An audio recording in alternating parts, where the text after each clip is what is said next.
I just want to give you a quick tutorial on how to design beautiful pins for Pinterest using Canva. So what you're going to do is you're going to go over to canva.com and set up an account. Now I have the paid version of Canva, but most of what I'm about to show you, you will be able to do using the free version. I used the free version for, I would say, the first 3 to 4 months I was blogging, and it worked just fine. As I started to get a little bit busier with my blog, I decided to upgrade. It gave me some capabilities that I didn't have before that I felt were important. The main one being able to resize images without having to start from scratch. But in the meantime, you can definitely take advantage of the free version of Canva and you will not be disappointed. So the way I usually go in to create a new pin is this is your home page. If you've already started making stuff, it would be down here in your designs. Canva also shows recommended things. So this one has some social media quotes, how to make a poster, flyer, all those things. But I like to go up to the top. And this is what I did at the beginning before I had my brand figured out, is I would go to the top and I would type in Pinterest graphic.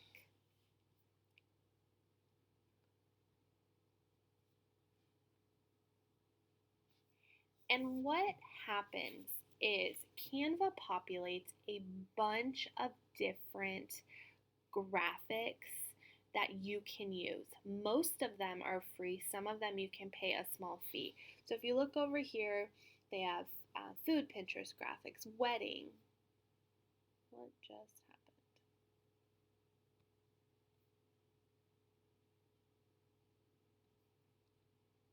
Okay, the other thing that you can do is you can go to Find Template and type in Pinterest.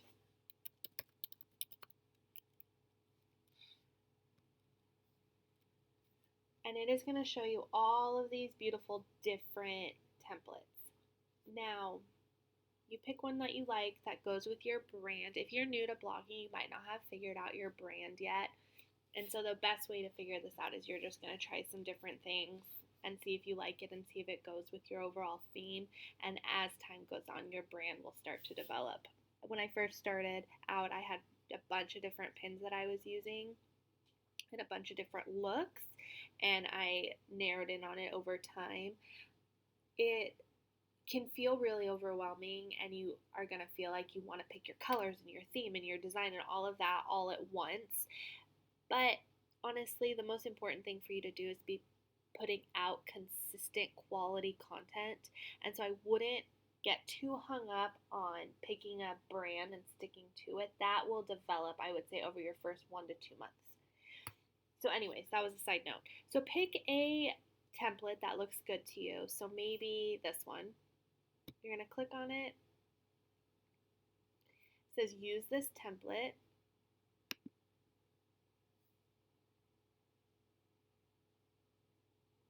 And you now have a beautiful editable template.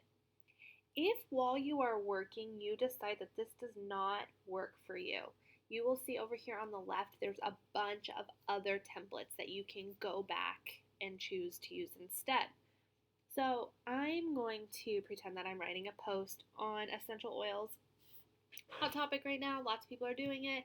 I use essential oils a little bit. I dabble. I don't actively sell, but I search essential oils a lot, and so I see a lot of what people are making. So I want to suggest how you would go about making a Pinterest pin to go along with an essential oil post.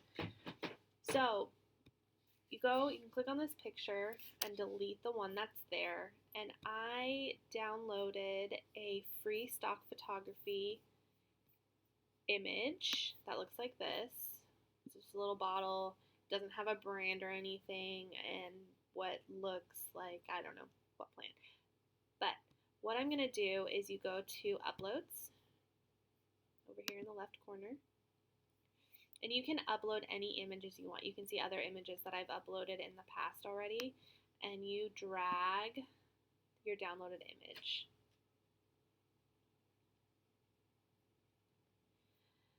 And now you are able to use this image in your post. size, make it however you want. I kind of liked how that previous one had it offset in the back, so I'm going to do my best to make it similar to that. And I like how there's a background. Okay, so now I have this. Oh, down here at the bottom, you're going to want to put your website. So, yourwebsite.com, and I would make it a little bit bigger, actually, so that people can really see it. There is some risk when you put your site down at the bottom that someone could take your image and crop that out. However, it seems to look best at the bottom, but you could have it at the top. You could put it across the middle of your picture. It's really a choice. So then I want to send this back. So you're going to go to position, send backwards, and now it has my text in the front. I'm actually going to make this a little bit bigger.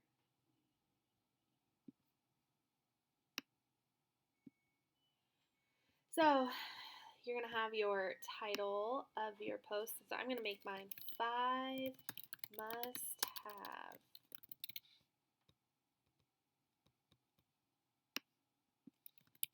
essential oils for beginners. I want this to be much bigger. I want it to stand out.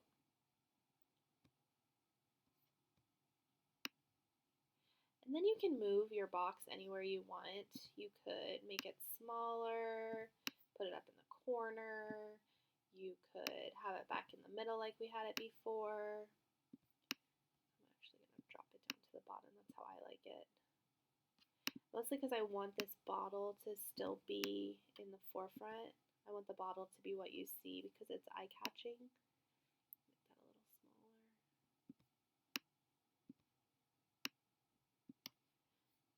Make that a little smaller.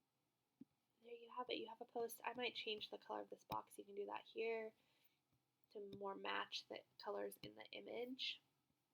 So there you have it. You have your website, you have the title of your post, and you have your image. And it's really beautiful. It's clean. When someone's scrolling on Pinterest, they're going to want to click on this pin, which is what you want. You want people to click on your pins and read your posts. Now, the great thing about using Canva is, let's say that you have decided that you like the look of this pin and you want to use this pin in the future, this style of pin. Hit add a new page. No, you hit up here. It will copy the entire page, and now you can change this out to be your next title of your next pin. So maybe let's say you did 5 must-have essential oils for beginners, and you're going to do a series on the 5 must-have essential oils for beginners. So from here, you can do 5 uses of lavender essential oil.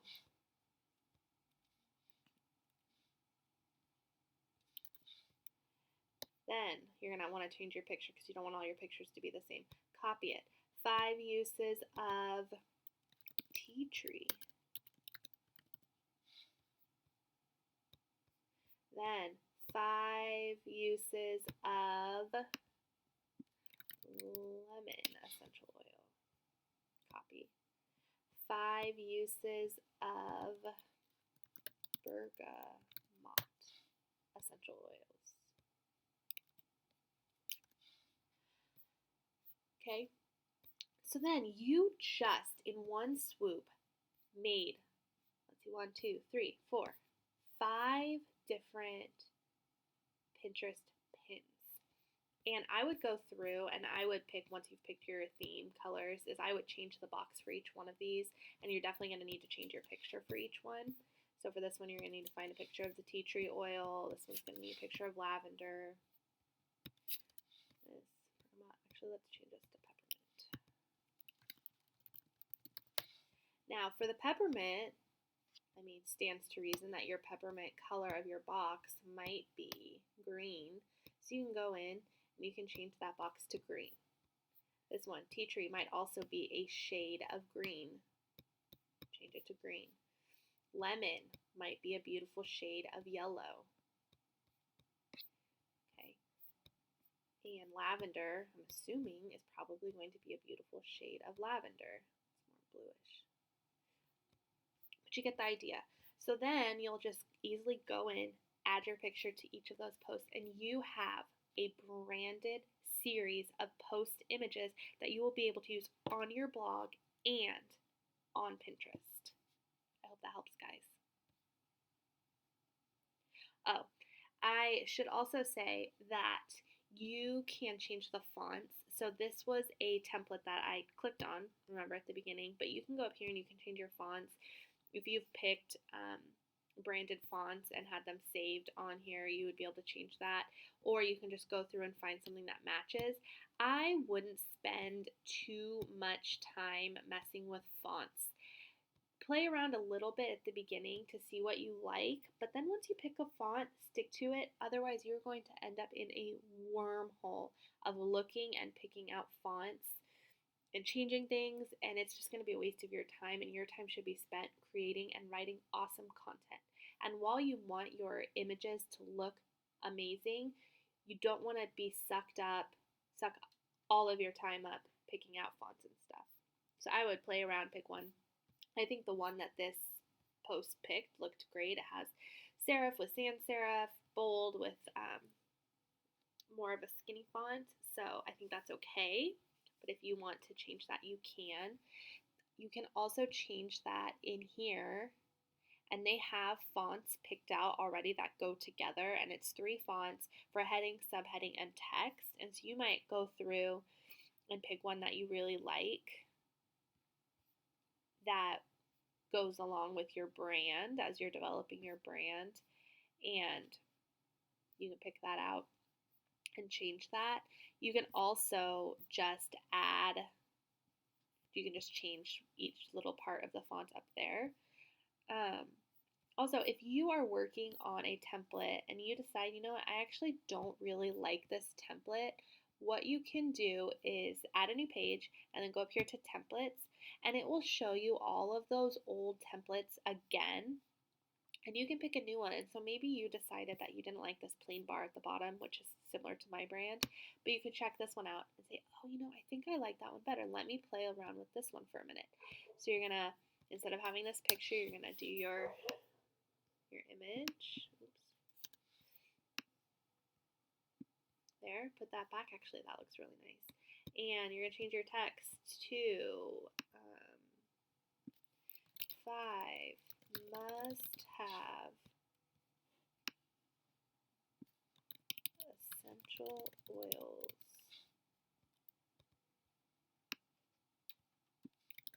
for beginners. I'd make this a little bit bigger. You want it to be someone to be able to read it really easily, especially on a phone, which is most likely how they're going to be looking at your stuff.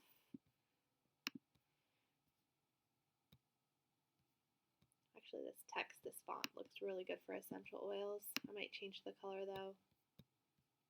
It looks beautiful.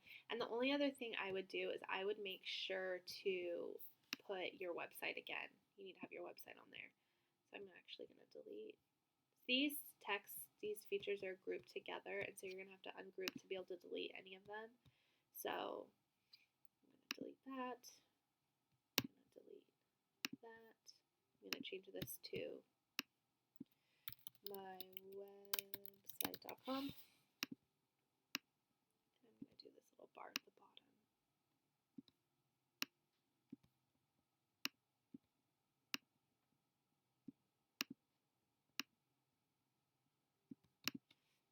So that box ties into the box up at the top, which I think looks really good.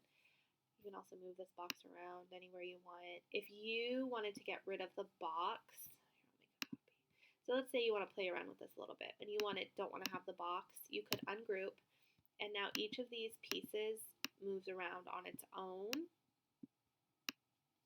and you can get rid of this box. But now the text is kind of hard to read, but it has this blank space up here that you could actually move that onto.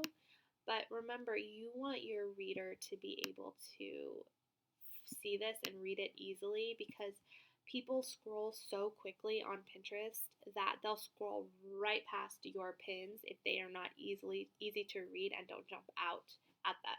So while this looks good, this would look nice in like a magazine or in print form, this might not be eye-catching enough for someone on Pinterest.